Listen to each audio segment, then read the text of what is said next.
Ladies and gentlemen, good evening and welcome to Investor of the Year Awards.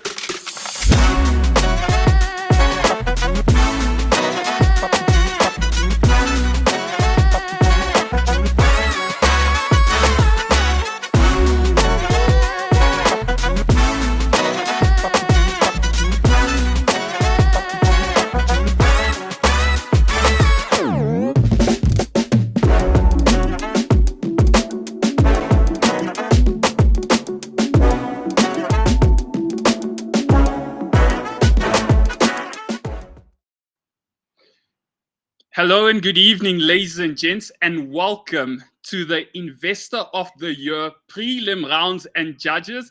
And judging, please let me know who is joining us in the comment section down below. My name is Daniel Kazadi, and I am going to be the host of this evening's Investor of the Year prelims judging. I can see my comment section on my left. So if you do see me looking on this screen, I am just trying to interact with you all. I see there is a Facebook user saying, how's it going? Let us know, ladies and gents, where you are joining from. Are you in Cape Town, in Johannesburg, in Durban? Let us know what region you are joining. And for those of you who aren't aware of the Investor of the Year, this is the fourth year we are doing it. The first one was in 2018, where we had none other than Robin Booth from Cape Town win it. After that, we had Dana Bunzar from Bloemfontein win it in 2019 in Melrose Arch. And let me know if you were in that one, if you attended 2019's Investor of the Year. I can see a couple of comments are coming in. Let's not be shy. Use the comment section down below. Let us know where you are joining. We've got a user from the Northwest, one in Rivonia. So welcome. And the most recent event, ladies and gents, was in 2021, where we had another Cape Townian, unfortunately, win it, which was Darren Francis. And we are looking to have another session, another year of the Investor of the Year this year, so which we are extremely excited about, happening in the Inanda Club in Sandton. So let us know if you are going to be joining that one. And for those of you who do not know, the ultimate vision of the Investor of the Year Awards is, as property investors, would you all agree that we work extremely hard? We fight tenants, or we look to build a portfolio. It is a lot of hard work. So Anzo and the team decided to put together this award as a platform to recognize and celebrate investors making a positive impact. So it's not just about the money, it is about the stories we hear, the amount of lives people are changing, and celebrating investors that are making the most amount of impact. And just looking back at the previous Investor of the Year winners and some of the huge things they are doing, we can see Ridwan Bassa there. He won the most innovative investor during the year 2022 last year, and he's gone on to do some amazing things. The last time I spoke to Ridwan, he was purchasing an Airbnb, or not purchasing, going live with an Airbnb in Saudi Arabia, if memory serves me right. And we see Terran as well in the US now doing amazing things, going towards multifamily homes and diversifying his portfolio. Nomakosi won the Beginner Investor of the Year with an amazing development in Soweto, financed by Umastandi. And then we had Mulalo, the big league winner, and he's gone on to doing some amazing things. I know recently he bought a property in Pretoria where he's going with student accommodation with over 200 beds as well. And then our overall Investor of the Year winner, Darren Francis, who won the Investor of Change and overall Investor of the Year for last year. But they are going on to doing some amazing things. But again, ladies and gents, let me know in the comment section. We are a bit cold today. Let me know where you are joining from. Are any of you thinking of entering the Investor of the Year Awards? It would be interesting to find out. And for this year, ladies and gents, we have some amazing new changes. First of all, we are having 5 different categories. So from beginners to intermediate, if you have 3 to 6 property, beginners could be your first property. So if you flipped your first home, if you bought a little buy to let and you're going to put a tenant in there, if you are intermediate, it's for people with 3 to 6 properties. And then there's big leagues, people that are doing 7 properties and more, commercials, developments, and just taking it to the next level. A new category we are excited to announce is the youth category. So for anyone between the ages 35 and lower, there are going to be 2 categories. The first one, if you're running a business in the property sector, if you are a youngster, a youth between ages 35 and lower, you can enter the Youth Entrepreneur of the Year. And if you have done a property deal, you can also enter the youth category in the Investor of the Year, just as a way to drive change and bring more young players in this beautiful industry. The second of the new categories would be the green categories, people that are doing projects that have a positive impact on our lovely environment. As you know, it is an important topic as property entrepreneurs to not only make sure that you're investing in property, but you are making a positive impact. After those 5 categories, we are going to be having 5 subcategories. So social change, the people that are making the most amounts of positive impacts in they said communities. The second one would be the most innovative project. So that I'm super excited about, and we have people doing amazing things. The third one is Sappin Women. And I think one of our partners, Absa Bank, released a stat that females were the largest buyers of property during last year. So we're going to celebrate ladies that are taking the property industry by the scruff of the neck, and we're going to have that as a category. We're going to have township and inner city as categories, as subcategories as well. So please just make sure you are joined and kept up to date with everything. So when we are all looking at the journeys, so the Investor of the Year this time, we're looking to make it bigger, better across all cities in South Africa. And we're looking to host a number of different events, different types of hosting. Some will be virtual, like today, and some will be face-to-face, in person, in your local city. So make sure you are kept up to date with our events. And if you do know, if you or anyone would like to enter the Investor of the Year Awards, make sure you are emailing support@SA Property Investors Network. So a bit later on, I will get the team to just make sure that they do post the email address down in the comment section down below for you all out there in your lovely homes. If you or anyone you know have done a property deal in this year or last year, make sure you enter the competition. And a lot of people tell me, geez, Daniel, I feel extremely shy or nervous about entering. It's not just about getting judged, ladies and gents. The amazing thing about these sessions is there's experts with a wealth of knowledge that sit on the panel as judges, and their number one goal is to unlock different ideas within you. Yes, they might question your approach and stuff, but it is also a tool to help you learn, so that if you do go out there, you do not make the same mistakes. You are more prepared. You do understand how everything does run. So it is an 18-month campaign this month for all the entrants. Contestants entering, they will be having different sorts of interviews, from TV interviews to radio to social media challenges. So make sure you are getting behind your locals that are running. So all the people from Joburg, we are going to have someone from Joburg enter their deal. Make sure you do get behind them. You do vote for them once the voting lines do open. And we're looking at 120 people entering this year. So make sure you are kept up to date with all the events happening. So before I go further, I'd like to maybe introduce our judges for today, for this evening. Christian and Marissa, are you on? Yes, I'm here. Good evening, Daniel.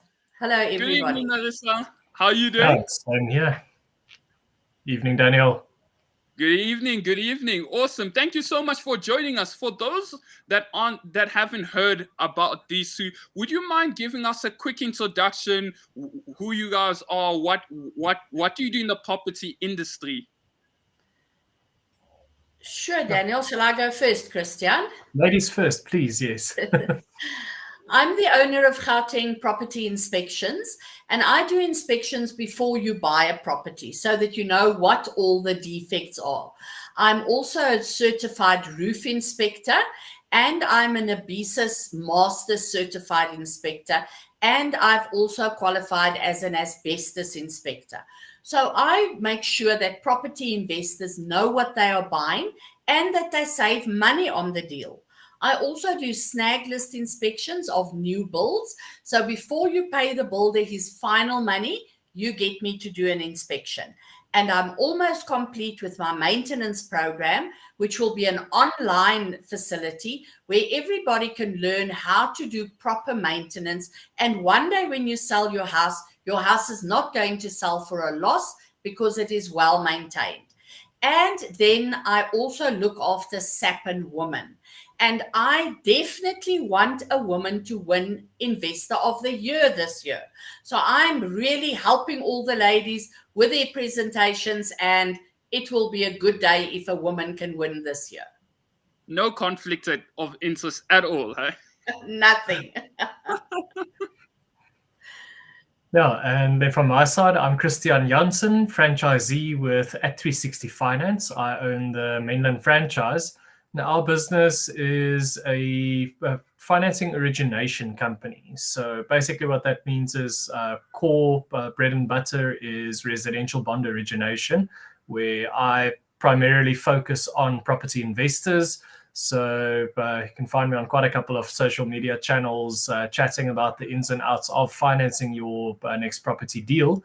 And then we also have a commercial financing side to it where we can assist in larger scale. So for a property development or purchasing a block of flats, doing a refurb or something in that line where we can also assist. And my core focus and absolute passion comes in with the property investors. Me being a property investor myself, I speak the lingo. I know exactly what challenges all of us struggle with the banks, and I strive to try and solve those in an amicable way so that we can keep on getting more financing from the different banks. Yeah, thank you so much for that. Hey, and these are individuals with a wealth of knowledge and experience in the property industry. I make it a mission to try and not buy properties without Marissa coming and having a look, unless I'm extremely embarrassed, but I still try to get her there. And Christian has been there with the team, assisting each and every single member with home loans and just understanding how to position yourself to the bank. So thank you so much, Marissa and Christian, for joining us. I think it is time to bring out our contestants or our entrants. There is two of them actually, Tumelo and Sanele. Are you out there? Good evening. We are here indeed. How are you doing? Good Oh, evening. bless, thank you. Thank you so Excellent. much for joining us. How are you both doing? We're doing very well, feeling quite excited, and yeah, we're looking forward to tonight. Yeah, we're doing Awesome. very Thank you. And ladies and gents, these two are based in Johannesburg. So if anyone is watching this from Johannesburg, make sure that you are informed with the deals, you are informed with the different judging, and you vote for your local heroes. So I think you both have a presentation that you would like to take us through. But before that, do you want to maybe give us a quick introduction into the both of you, into the company, and then we can get the ball rolling, 100%. Sanel and I co-founded a company in the name of Ecolife Properties. This happened in 2020, in July. We were actually registering it. So you would remember July 2020, that's when everybody was talking about the whole COVID and everybody's concerned about the numbers and who's doing what and who's doing what. And at the bottom of that, we were busy talking property and we were opening our first company. So we came together really to try and work together and make sure that we work this property thing. But we'll actually take you through the details as we go through the presentation. Yeah, that's perfect. I think we can get started, 100%. Let's do it. Let me just see. Might be an error this side. Let's get started again. You can see my screen, I can see your screen. So far, so good.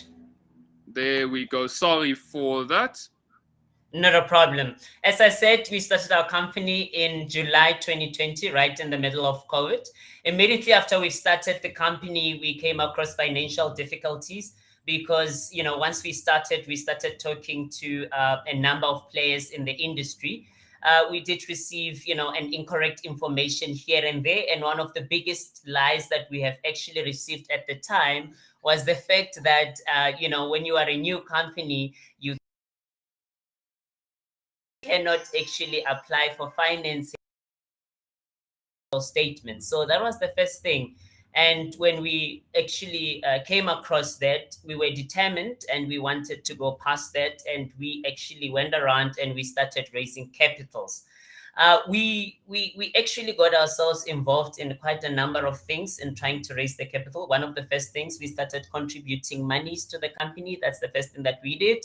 And once we had a little bit of money, we started going on and lending that money out on interest. And we actually moved on and on and on with that. And the balance was moving in nicely and everything was growing, until it was time to do our financials for the first year. And when our accountants start asking questions, guys, what are you doing here? What are you trading? And we said, listen, we're doing XYZ. And we are told, no, you can't do that. You're not registered. So this is another problem that is actually put in front of us that we actually also had to overcome. The long story short, we have actually gone through all of these kind of obstacles, and the attitude has always been, every time when an obstacle is put in front of us, we're going to find a way around it, and we're going to actually go on and improve from there. So what we have done is, so far, to cut a long story short, we've managed in the year 2022 alone, we have managed to actually buy 3 properties, and we have that under our name at the moment as it stands. Right. Now, this is the faces behind the whole magic. It's me and Tumelo Langa on your left, and this is Sanele.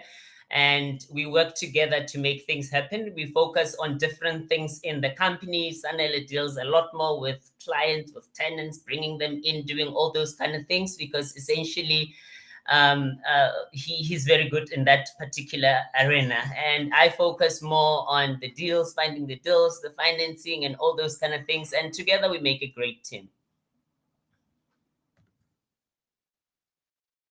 Next slide. Thanks. With regards to our background, I am trained as a pharmacist. Currently, I am actually very much involved in the pharmaceutical manufacturing side of things. So my day-to-day job involves managing all the processes and systems that are involved in making the tablets that you drink when you are sick, the capsules, the syrups, the suspensions, the creams, the ointments, everything, you name it. And I'm actually still working there every day of the week in a very busy, pressurized environment from 9 to 5, making sure that whatever it is that goes out into the public is of the right quality, and it's not going to actually do the opposite of healing the patients out there, and it's actually going to cure them. On the property side, personally, I was involved in property since 2014. I started buying property in my personal name, and personally, I have managed to buy about 5 properties in my name. But to be fair, I would say in those years, because of lack of information and lack of formal training, I was basically a buyer of property. I was not really an investor. I think it's fair to summarize it that way.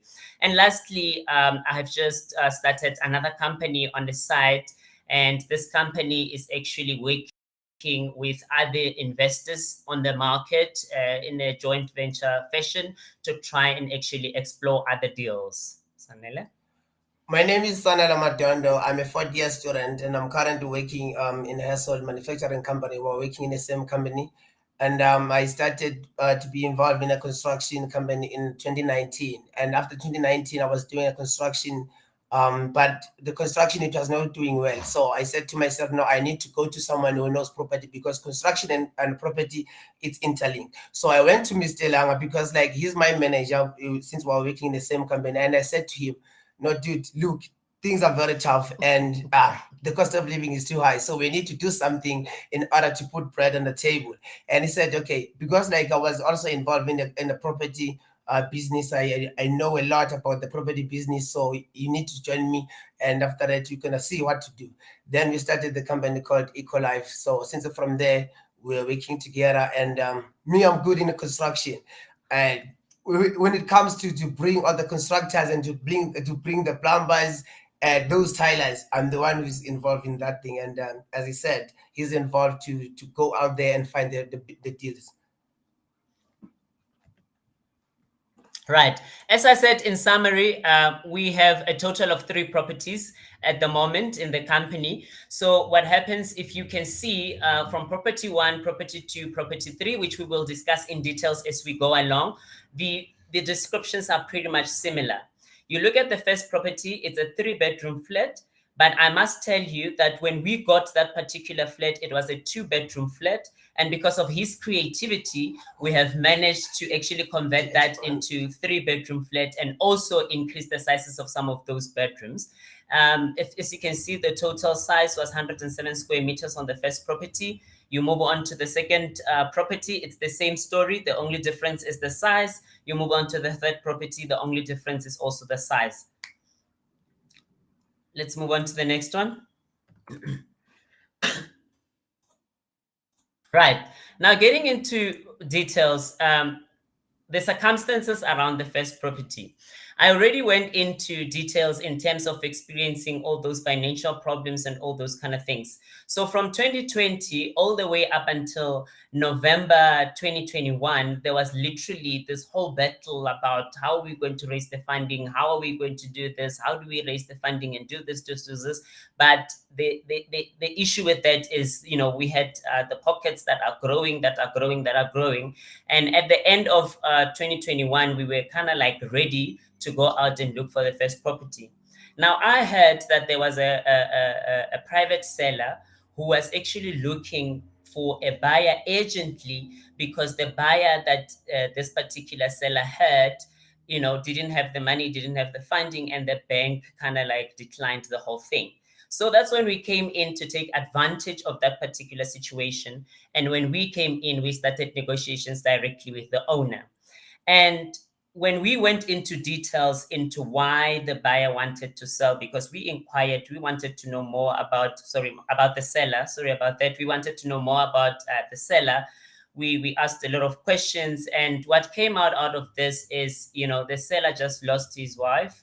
And as a result of that, you know, he has a number of expenses that are related to this particular property, and he cannot afford to hold it on anymore. So we came in and we said, listen, we are first-time investors. We don't have much money and we are looking for property. Let's sit down, let's talk, and let's see what we can come up with.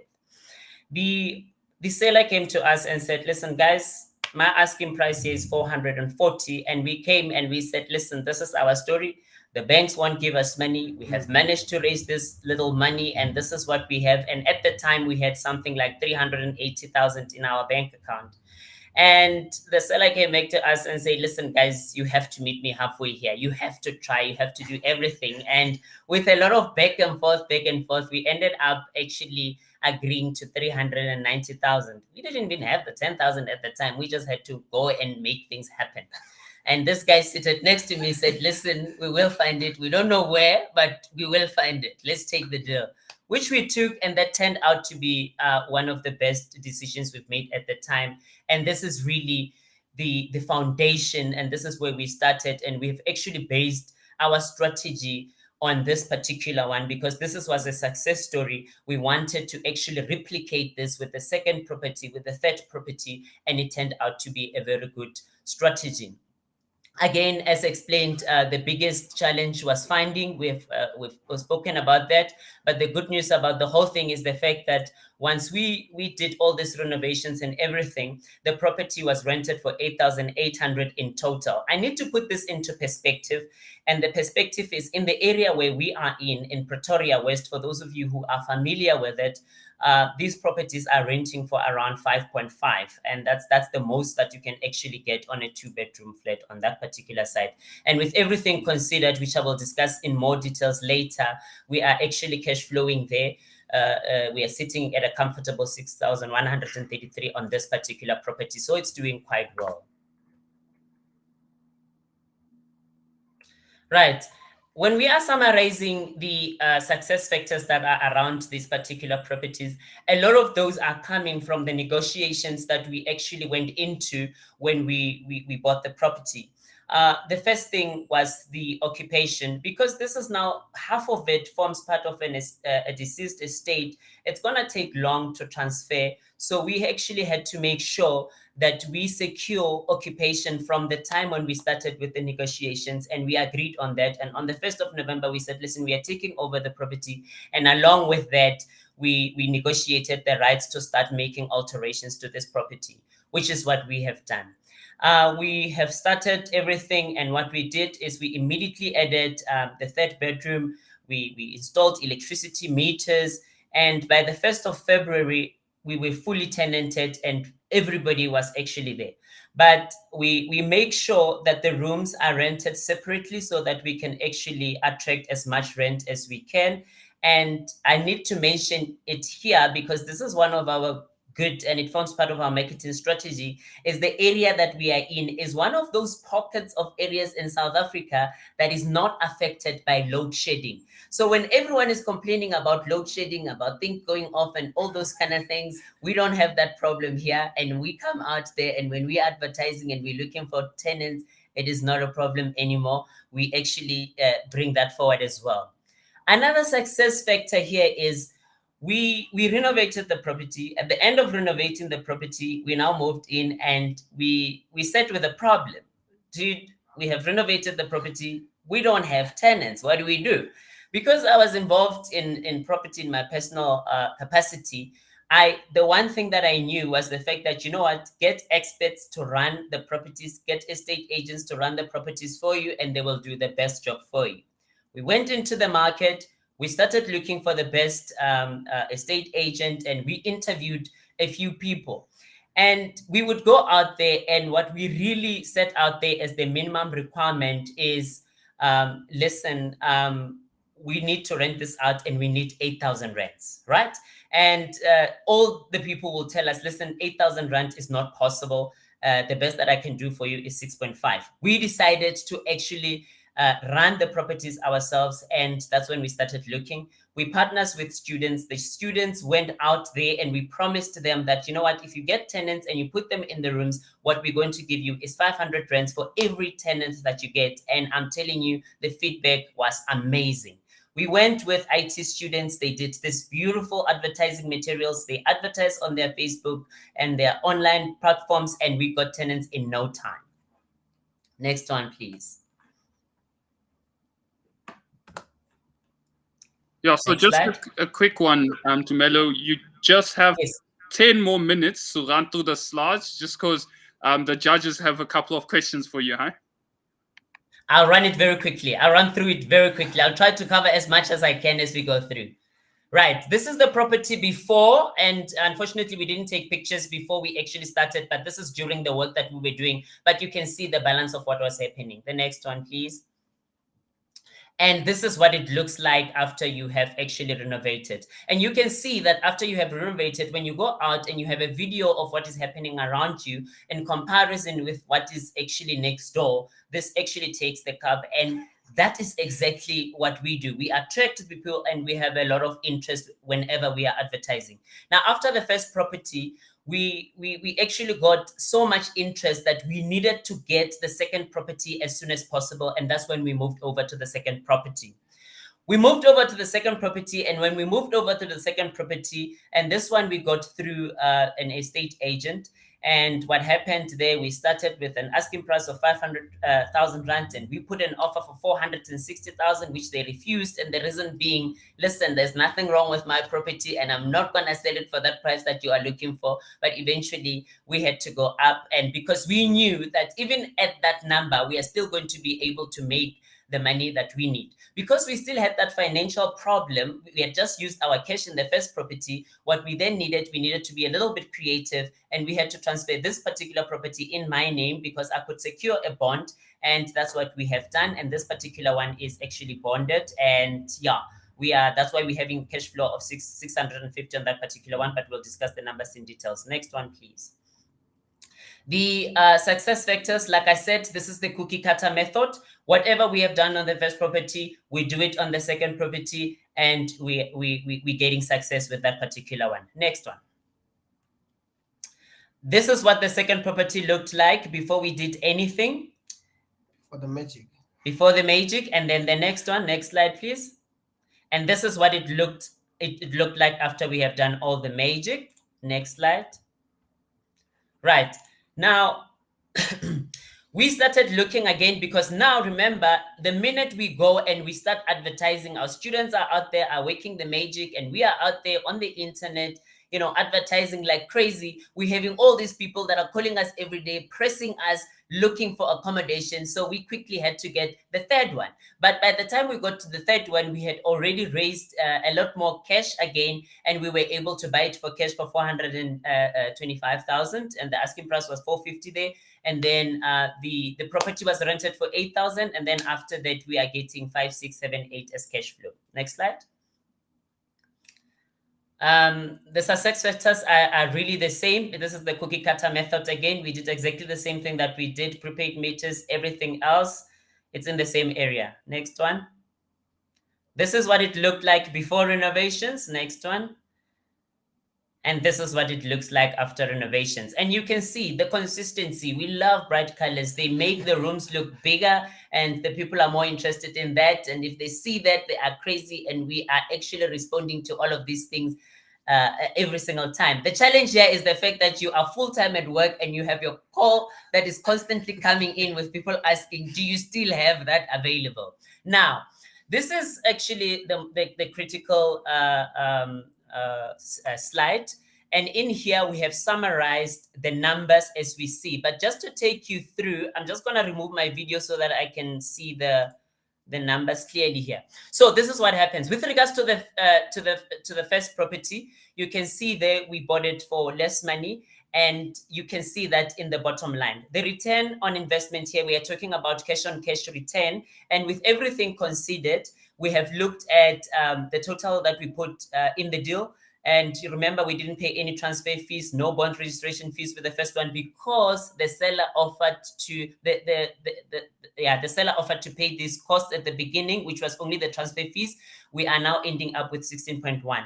The second property, this one, you look at the cash flow column, we have 650, and that mortgage payment that you are actually looking at, it's a revised amount, which actually got revised because the interest rates and everything keep on going up. And as that happens, it actually impacts on the bottom line. We used to be somewhere there at around 1.2, but we are now down to 650. But the good news is we're still sitting at a comfortable 10%. The third property, we are sitting at a comfortable cash on cash return of 13.5%. But the news here is the fact that, which is something that we are not taking into consideration, is those renovations that we are doing by adding additional properties are now moving the 2 properties into 3-bedroom properties. And we haven't done the official estimations yet, but we are sitting in the range of 100,000 capital as soon as we turn this property from 2-bedroom to 3-bedroom. And I think that is significant. If you multiply that by 3, we are looking at a very good profile here that's coming on. Next property. Next slide, please. Thank you. So the strategy and investment outcomes, we have actually discussed all of this in detail. So what we do in terms of the product, we modernize the older apartments, we multi-let them, we turn 2 bedrooms into 3-bedroom flats. Because of that, we get a lot of interest and all those kind of things. Another thing that comes out quite strongly from our side is excellent customer service. And from that, we're getting a lot of referrals. A lot of our people that are leaving are actually calling other people to come and rent out. And we've got our target market. We are looking at students. We are looking at young professionals. So when we are advertising online, we get young professionals. When we're advertising through students, we get our students coming in. The marketing, I've actually covered that a lot more, and I think it's clearer. Let's move on to the next slide.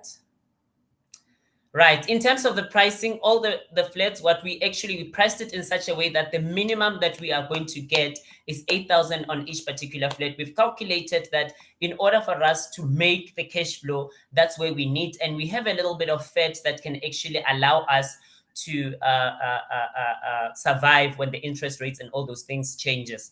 And when you want to share a room with somebody, we often add an additional 500 rand for that. And, that gives us quite good return as well over and above what we have set out to be. Next slide. Right. Now, in terms of the impact, what we are doing in terms of job creations, every time when we are doing all these renovations, we have carpenters, we've got plumbers, tilers, and electricians. Those people are actually benefiting from what we are doing. The students who are not funded by NSFAS are often under pressure to come up with the rental payments every now and then, and they come with low budget to us. And because we are actually splitting our properties, they are still able to afford that. The young professionals who are looking for smaller properties, who are not looking for 2 bedrooms and 3 bedrooms, and they are prepared to share, they're also benefiting from that. And all those people that are looking for an alternative accommodation are also very happy to come with us. And of course, we are in the market to assist those motivation sellers that are looking to sell. Next slide. We're almost there. Right. In terms of competition, whatever it is that we are doing in the industry, the strategies that we are doing, they are actually proven to be winning because no one can seem to replicate what we are actually doing. And in terms of competitive advantage, we are trying to actually bridge that gap between the older and the newer properties. And at this very time, we are very few actually operating in this particular space. A lot of people are operating on the extremes, and we come right in the middle. Next one. In conclusions, I want to say, despite all the wrong information that we have, despite all the lack of training in property investing, or formal training rather, should I put it that way, and everything stacked against us, we took action, and our spirit of persistence and continued commitment to excellence in property investing is something that we need to celebrate. Next slide. Right. And this is actually a quote that I've created because I could not miss this opportunity. Actually, what I'm saying is our story talks to the fact that when you take action, the world will always reward you for those actions that you take and not for the ideas in your mind. Essentially, what we are saying here is the fact that even if you don't have information, even if you don't have the right resources at the beginning, take action and start acting. Next one. Yeah, I think that's the end. Yeah, with that, the last set, yeah, that is the end. And then we have the last says that actually says, thank you so much for giving us the time and your attention. Thank you. Thank you. Please, with 3 minutes to spare. Well done, well done. Yeah, I didn't know that I had all that information. I need those 3 minutes. There's a lot of things that I skipped. Could have used them more properly. Ladies and gents, welcome to the Investor of the Year prelim round judging. That was Tumelo and Sanele, co-founders of Ecolife Properties. If you do have any questions, please utilize the comment section down below. But I'm going to get the judges, Marissa and Christian. If you do have any questions, comments, please fire away. Yeah, so from my side, just a big congratulations on what you've accomplished thus far. It's wonderful to read. First question, just in terms of your equity that you estimated on each of those properties, you were touching on saying that they were turned into 3-bedroom units. Is there any specific guideline in terms of how you approach those, in terms of whether you'll be able to sell that as a 3-bedroom or it remains a 2-bedroom unit? How did you approach that? Okay. I think at the moment, all that we have done, we haven't done anything official yet. So what we did was we go into a property. It's a 2-bedroom flat, and there's a huge space that is actually supposed to be used as a dining area. So we just put a chroma deck in between, and we put a door in, and it becomes a 3rd bedroom. We haven't actually gotten into the official processes of now calling it a 3-bedroom or registering it as such. And I know there are legal implications in terms of that, but we will eventually get to that. Yeah, no, as a word of advice, don't even bother. It's going to be a complete nightmare because if you look at your sectional title scheme as it's set up, the cash flow is much more important.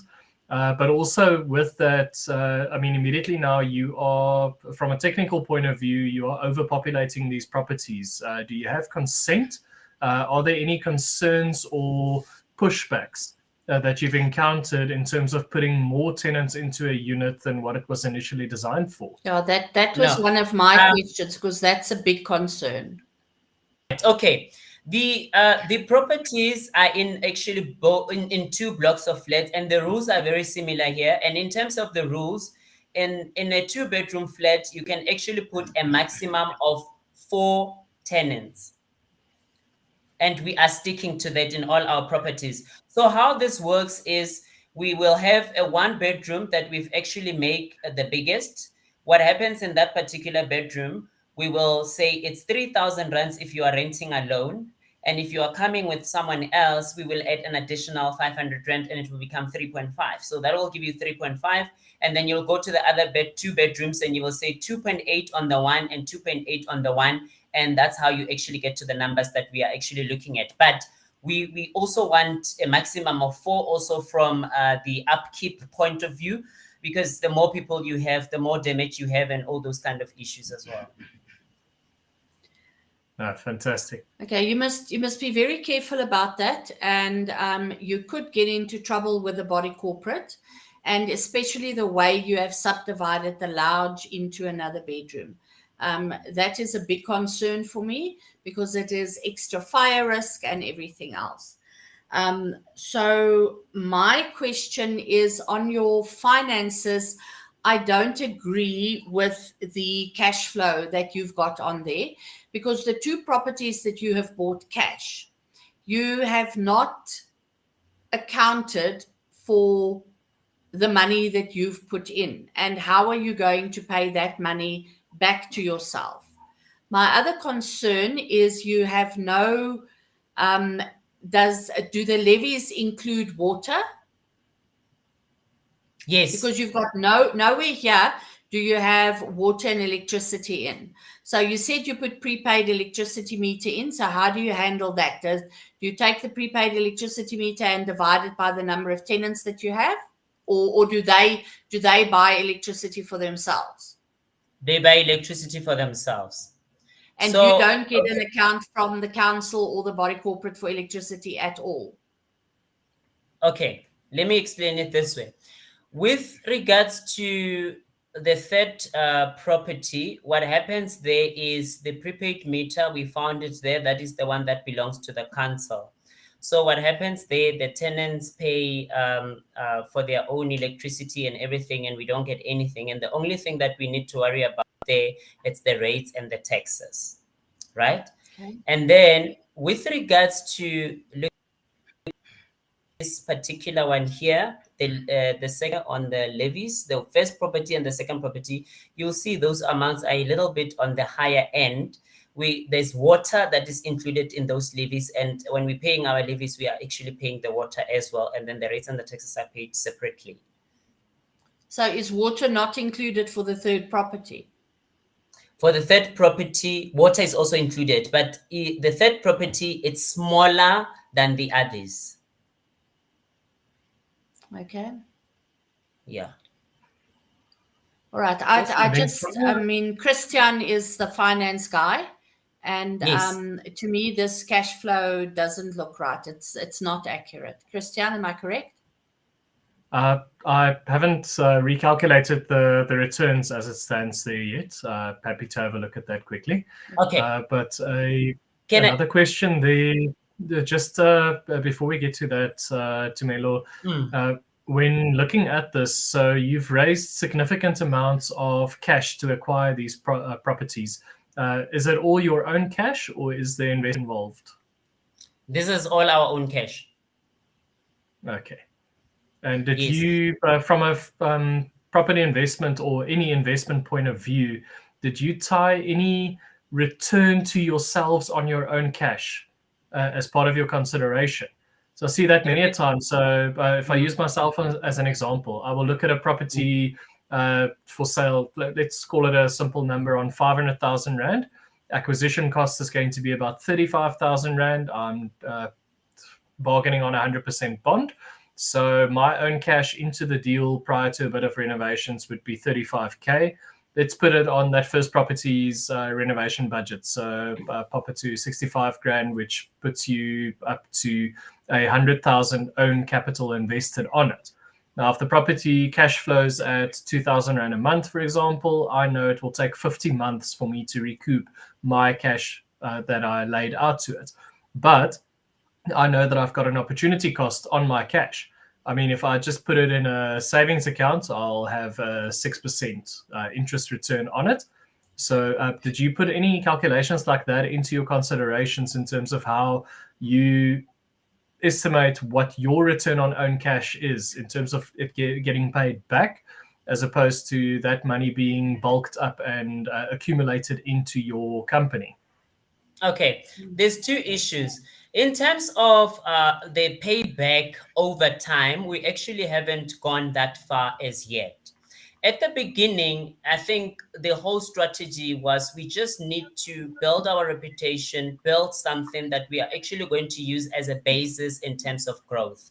So at this point in time where we are in this investment journey, we are looking at refinancing those two properties that have a lot of cash in them, so that we can actually start looking into other opportunities. So those are the talks. But before we could actually get to that point, we wanted to create something that says, listen, here we are investing, this is what we're doing, these are the assets that we have, please assist us with financing, this is where we're going, and then we can start investing into other bigger deals. That's really the thinking.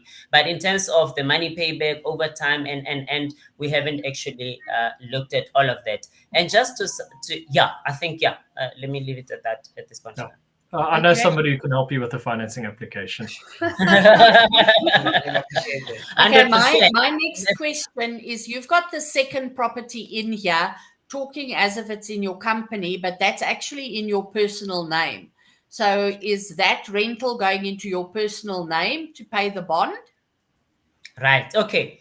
What we did was the property was transferred into my name, and we are running it as if it is in the company. So the rental is paid directly into the company, and then from the company we then pay the bond and other costs related to that property. Okay. Do you have an accountant and a tax guy?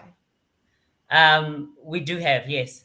Okay. And they're okay with that, because you could run into trouble there. My one other question is, you have made no provision for maintenance here. You've a 200 Rand on maintenance and vacancy. That's very low. Right. The idea comes from this. In terms of the vacancies, the minute there is a vacancy or news that someone is moving out or whatever the case may be, the properties are in so high demand that we actually get calls coming in that we can't even cater for the people that are coming in. So we actually working on the fact that we have a very low vacancy. That's number one. And then another thing is, we've looked at the properties and we have just recently renovated them and everything is done. And in terms of the maintenance cost, we thought, okay, fine, let's just attribute around 200 Rand maintenance and vacancy. Okay, but these students, they don't stay for 12 months. From the first property, we have the students that actually stayed there from February, right?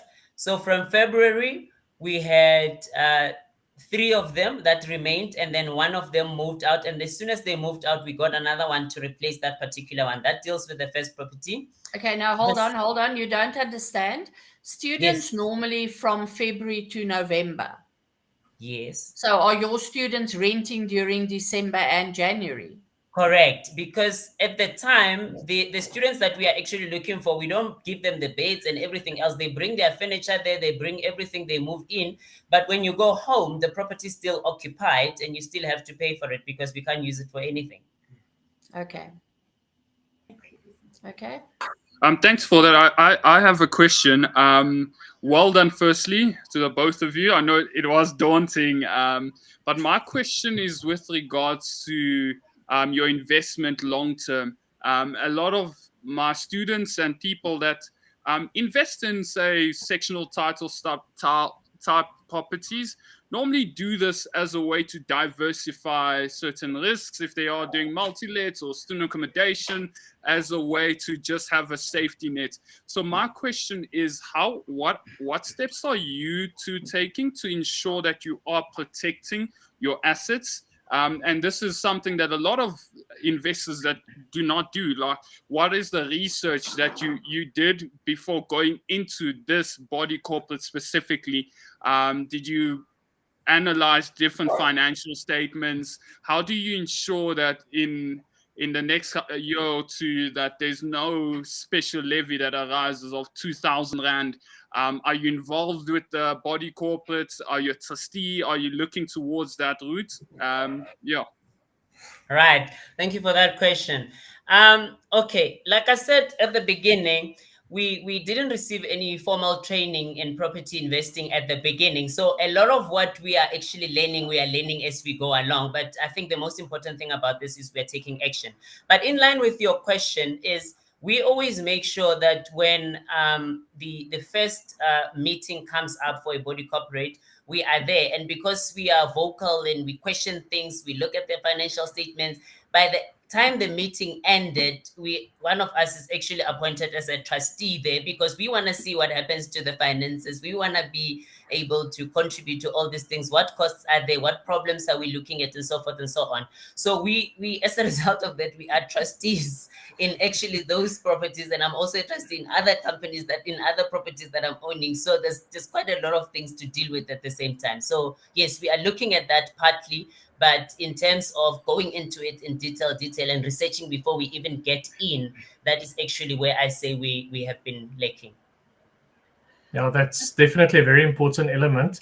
I quickly ran through some of the numbers just on the third property without the maintenance and vacancy provisions. My return came on 7.16%. So I think I might be missing something there, but happy to also have a chat with you guys to have a look at it. But also with that specifically, your first property, you didn't account for any transfer fees. Yes. The seller paid for it. Sorry. Yeah. Yes. I forgot about that. Okay. Apologies. No problem. Okay, I just have a question. What is your exit strategy? Right. We either going to sell at a higher price, because at the moment when we go out there and we are saying, listen, this is a beautifully renovated property, and we always actually kept that window open at the back, and we renovate it in such a way that, you know what, it's going to be attractive for someone that is actually prepared to pay a higher price for it. And in fact, at this point in time, I think we've received offers in the range of 650 all the way up until 700. And we've always said, listen, we want to create a little bit of record behind ourselves. Excuse me, even with this, with a higher interest rate, you think you can sell it for double what you paid for it? With the higher interest rate, it's a different story, because at the moment, currently, we are not receiving any offers, because we have declined those at the beginning when we actually started after we've just renovated. And that was around in 2022 beginning. But lately, things are a little bit tough. Yeah, so that's what I'm saying. Mm-hmm. Things are tough now. On the one property, you're making, you say, a 650 positive cash flow. But, you know, again, I'm saying your figures are not correct. You haven't incorporated all the costs and everything in there. So in these times, with another interest rate expected, what is your exit strategy? Because you must remember that you're not going to get 650. No, sure. I can almost guarantee you that. And you must also remember that if times are tough and students, because you take money from private students, so private students might not be able to afford it anymore. And your 200 Rand a month vacancy, if you're into student accommodation, you should normally only take your rental on 10 months. Because yes, I hear you say at the moment the students are paying you for December and January, they're not staying there. Times are tough. Students might say, we're moving out in December and January, we'll rent it from February again. Sure. You haven't made provision for that. You're not thinking of it. Sure. We have looked at that. And one of the things that we are thinking of is, when you are looking at the students and you are focusing on the students alone, you are going to actually get into problems. In terms of marketing, we have two areas where we are marketing. The first thing is the students go out, they look for other students. But in addition to that, through Preferential, we are able to go onto other platforms where we are advertising to the broader market. What we are seeing in terms of feedback from there, we are seeing young professionals that are coming in that are looking for cheaper properties while they are trying to build their lives. So if we move away from the students, we are actually having another exit door on the other side where we are focusing on young professionals. In fact, our third property is actually rented by, there's a nurse there, there's an intern there, and there's just one student in there. So it's a mix of the two. So we can go either or. Oh, that's wonderful. And from my side also, personally, I'm a bit of a hoarder. I hate selling properties. I just want to accumulate more. I find it a bit of a concern just that property that you've got in your personal name, Tumelo, that's bonded. The fact that the income is flowing through the company is creating a lopsided loan account. So that can also have some tax implications. So it's very, very important to just have a look at that. But apart from that, well done. I mean, on total net cash flow, you've got positive cash flow. You can weather the storm from a financing point of view and cash flow point of view by means of maybe looking at refinancing those two properties in the company itself, so that you've got a cash flow reserve, or that could potentially even open up enough cash that can allow you to purchase another property cash, and then with that start growing your portfolio. So you're in a phenomenal position considering the fact that you just started out and you sort of fell into it, as for lack of a better way of putting it. So I love the comparison between the before and after photos. It's really well done, and I can understand why that immediately created a curb appeal for your properties. So very, very well done from my side. 100%. And I think just last comment on that, which is something that didn't come very clearly, is we've spoken about the fact that we are busy refinancing the property. So in fact, we are busy with 3 transactions at the moment. FNB has already approved us, and they're going to actually refinance us on the 2 properties. And the third transaction is to actually move the property into the company name, because our accountants have flagged that as a bit of a problem. So we are in the process of resolving that, and I'm hoping that by the end of June, all of that would have been resolved. But anyway, we learn as we go along. And we love to hear it. Thank you so much, Tumelo. Thank you so much, Sanele. Final question before I go off to the judges for one final piece of advice for you moving forward. Sanele, Tumelo, tell me, 5-year goal, where do you guys see yourself? What are you trying to get out of this as a long-term goal? Multifamily properties is a way to go. Awesome. And doing it together, I hope? Yes, definitely. Awesome. Thank you so much. I'm going to go to the judges for the parting advice. I'm going to start with Marissa. Marissa, parting advice. What one advice would you give to these 2 young gentlemen on their journeys moving forward? Well done on your properties. They look very beautiful. Well done on refinancing them. Good idea. Be careful to take out bonds that are too high. Interest rates are not your friend at the moment. And stress test your properties at a much higher interest rate than is currently there. And in future, if you've got a company and you want to do properties in it, don't go and buy a property in your personal name. Speak to Christian. He'll get you a bond in your company name. Be careful and just stress test it, and rather allow more money monthly for vacancies and for maintenance and things like that. But well done, and keep it up. Thank you. Thank you. And then just lastly from my side also, well done on also getting onto the trustees of the body corporates. It's a very important element, and for future reference when looking at other properties, do a deep dive on those financial statements, get an idea. I mean, just seeing what the age analysis shows in terms of levies outstanding can paint a very bleak picture in terms of banks' likelihood to finance as well. Because especially with flats in your lower LSM areas that are ripe for subdividing and getting good rental returns, the banks may be less likely to finance on account of large area books. Because when you buy a sectional title property and the body corporate, for example, has R1 million in arrears and there's 100 units, technically you are buying into a 10,000 Rand liability, dependent on what needs to be contributed from the fellow owners to ensure that the complex runs smoothly. So it's very, very important to do that background research and a proper deep dive due diligence on it to understand where everything is.